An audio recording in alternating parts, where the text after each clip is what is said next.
the 500. My buddy's boss, ex-boss, had a 500 Smith & Wesson Magnum, right? And now I've shot those before. They're great. Big heavy bullets for small penises, right? I'm surprised you could actually hold that gun. I'm surprised you could actually hold that gun, given how baby hands you have. Given your baby hands, Hester. Mm-hmm. So this guy knows nothing about reloading. Absolutely nothing. He pretends he does. Right. So he had somebody cast these solid lead rods. There's no taper. There's no bullnose. There's no nothing to it. It's just a lead rod that's 50 caliber. Hard cast lead projectile. Some obnoxious grainage. I think it was upwards on 500 grains, right? Yeah. So, and then he just packed much powder as he could into that case and jammed that fucking slug on top of it. Oh, God. This sounds bad. Now, I didn't know this. He handed the gun to me to shoot. I assumed that these were factory rounds. Nope. And I've shot a 500 before. It's rough. It hurts your hand. It's a stupid cartridge. Well, given that you have baby hands, if you had bigger hands, I think you'd be okay. Thanks. We got it. So, I shoot this thing the first round. And I'm not shitting you, my eyes flashed. And the thing nearly come out of my hands. And I was like, okay, holy shit. Maybe I just didn't have a good grip. And I checked my stance, wrapped my hands around it again, fired it again, just, to make sure I didn't do anything wrong. Same goddamn thing. I think I got some kind of micro-concussion. I put that gun down, and I said, I don't need to do that ever again. That was easily one of the most unpleasant things I've ever fired. Yeah, it sounds like it. I would be surprised if that gun does not explode at some point, if he keeps firing shit like that. I think he can get away with it because it's a solid steel gun. And I think that gun has a life expectancy now. And if he keeps firing stuff through that, eventually it's going to fail. Actually, you can also ask Jeff about a 10mm. This was a long time ago, but apparently his friend got a 10mm Glock 20. And he just got the gun and somebody did some hot loads in the gun or whatever, and I think he fired it twice. The gun seized up on him. Yeah. Caused the gun to literally seize. That's not uncommon with reloading Magnum cartridges like that, because it just takes an accident. You put a little extra powder in there. You're supposed to.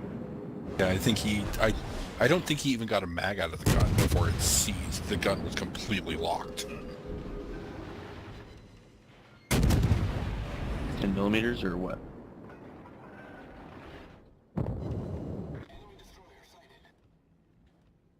Oh, so no, I mean, you just need to know what you're doing when you're loading. Have a process, set yourself up.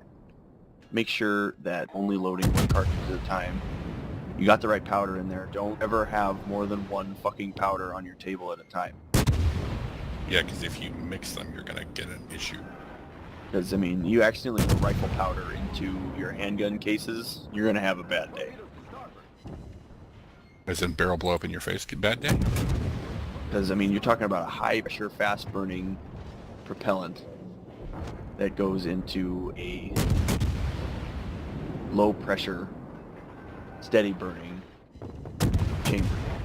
That would be bad. So essentially, putting rifle powder in a pistol cartridge and firing it is essentially lighting the fuse on a bomb that's going to blow your face off. You just got to be careful with it. There's plenty of ways that you can hurt yourself with factory ammo, too. But, True. just got it.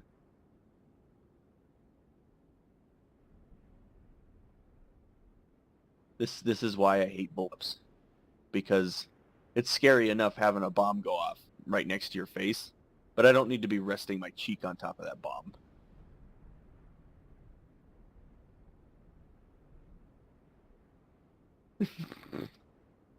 Never actually liked the look of bullpups. And this sounds stupid, but I've used them in airsoft before, and I hated them. Handling on them was awkward and clunky, and I have yet to find one that I've liked the ergos on. Yeah, because they are so different, their center of balance is completely off.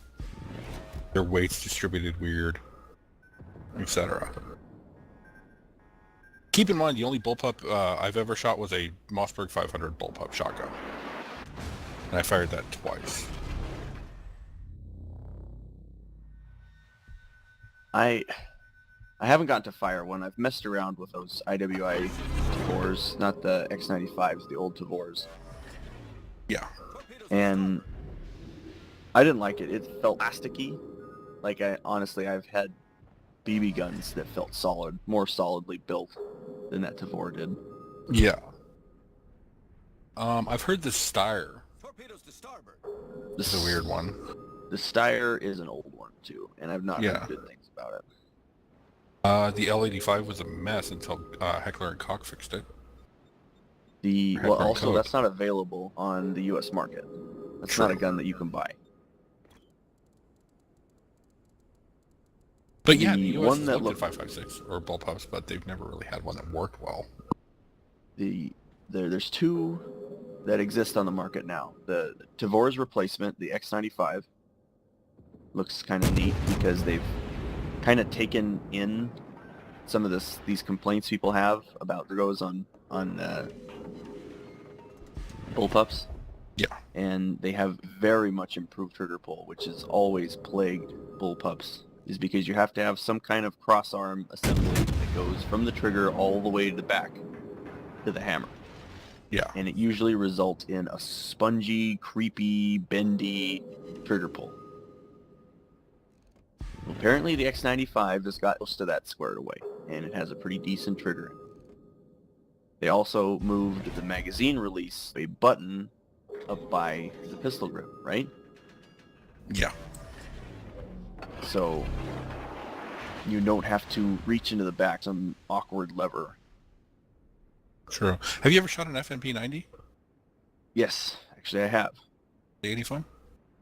Or are they just weird looking? They're super fun because it's like shooting a 22. There's just no recoil to it.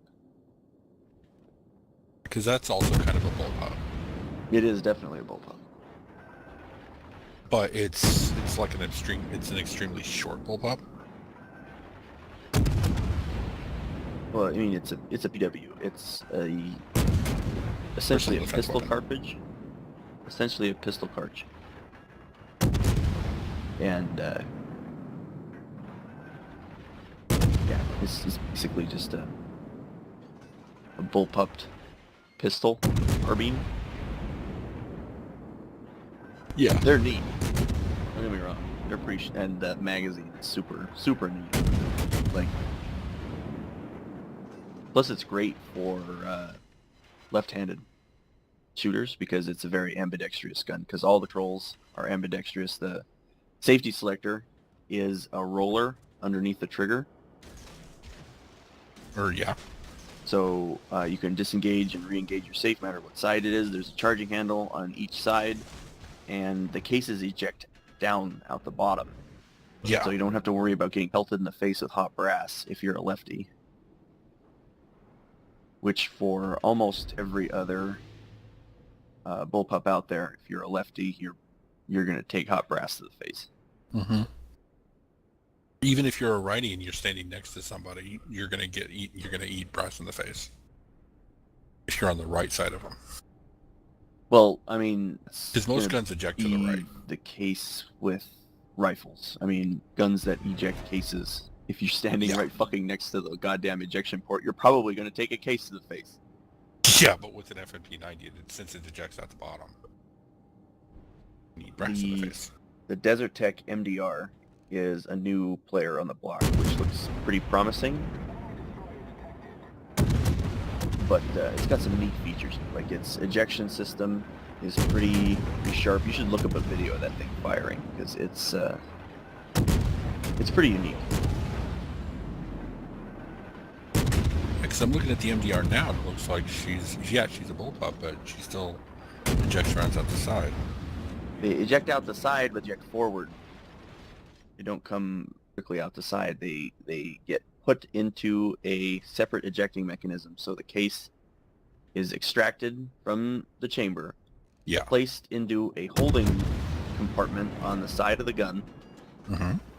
and while it strips, the bolt comes forward to strip new round into the chamber, it ejects the spent case at the same time forward, away from the shooter. Nice. And you can switch what side it ejects on. So you can change which side the shells eject from.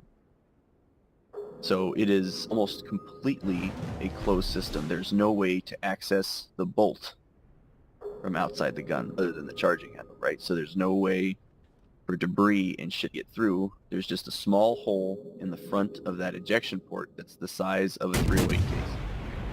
Nice. Coming nose out. It's just a circle. Just a hole the size of a silhouette of a 308 case. Okay, let's see. I want to look at this gun, but I don't want to watch a 50-minute video on it. I would just watch a video and see if you can skim through somebody shooting, because it's... Military Arms Channel does a good video on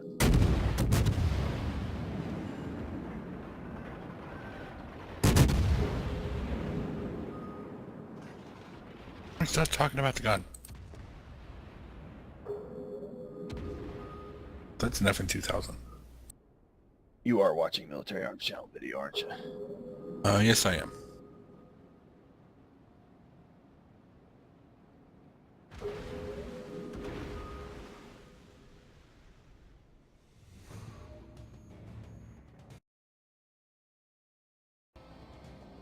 Oh, that is cool.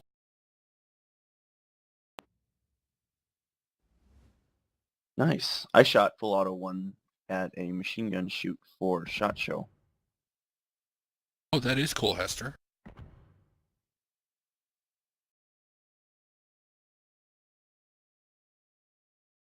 And it looks super complicated when somebody's trying to explain it to you, but it's actually not. There's really only one moving part in it aside from the bolt. Yeah. So it's just there's an arm that when the bolt comes back, it kicks the case.